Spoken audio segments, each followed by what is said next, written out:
What's good? So today I'm back with another video, and today I'm going to be breaking down LiAngelo Ball's game against the Toronto Raptors, so let's get straight to it. Early on in the first half, LiAngelo Ball was pretty alright. He didn't do too much honestly, as he wasn't getting the ball at all. Guys such as Bouknight and Kai Jones were doing too much this game in my opinion. Like right here, Kai Jones is in a 3-on-1 situation and LiAngelo was the closest one to the basket. However, instead of dishing the ball to LiAngelo for an easy bucket, Jones for some reason bumped into the defense and then passed the ball, which was of course too late. He ended up getting called for an offensive foul, and yet again LiAngelo gets another wasted opportunity offensively. Here's another situation. James Bouknight is in a 3-on-2 situation, and as you see, Jello is wide open and he's the closest one to the basket once again.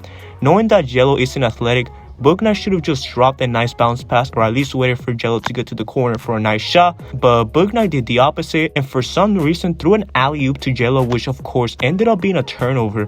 Like, I feel like these Hornets players don't have IQ at all and they really make it hard for Jello to create anything on the court. At this point, I think Jello just has to scream for the ball and stop being quiet because it's getting ridiculous. Also, I noticed that LiAngelo Ball was playing in the post at times, which didn't make sense at all because that's not his role. If you're going to make him play there, at least make better passes to him, man. Like, this half was pretty frustrating because there were so many mistakes that should have been corrected, but they weren't. Anyways, when LiAngelo did get the ball in this half, he did do his role of catching and shooting quickly as he went 1 of 2 for 3.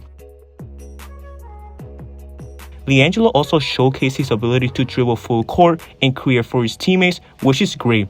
Defensively, Jello was actually pretty good tonight. Of course, there were instances like right here where he fell asleep and communicated way too late, but he was doing a good job of blocking cutters to the basket and playing great on the ball defense. He was also playing great help defense this game, which was great to see. And last but not least, in this half, Jello did a great job of being active in the paint and hustling for rebounds. He was always looking for ways to get second chance points and pushing the basketball, which is respect.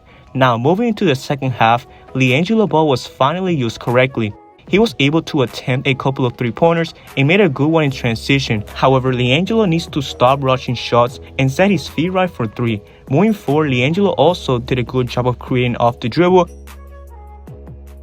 and did a good job defensively. He was able to get a couple of stops on Scotty Barnes and Malachi Flynn, which is impressive. Jello also kept hustling for rebounds and overall had a better half than the first one. He finished with 8 points on 50% from the field. We'll have to wait and see what happens if LiAngelo makes the Hornets main roster, but I think he's good to go and hopefully they use him right there in Charlotte. And that concludes the video. What do you guys think of LiAngelo Ball? Do you think he will make the Charlotte Hornets main roster? Let me know your thoughts down in the comment section below. Make sure you guys like the video if you enjoyed it, subscribe for more basketball content, and turn on post notifications to get notified of my official videos. I hope you have a great day. Peace out.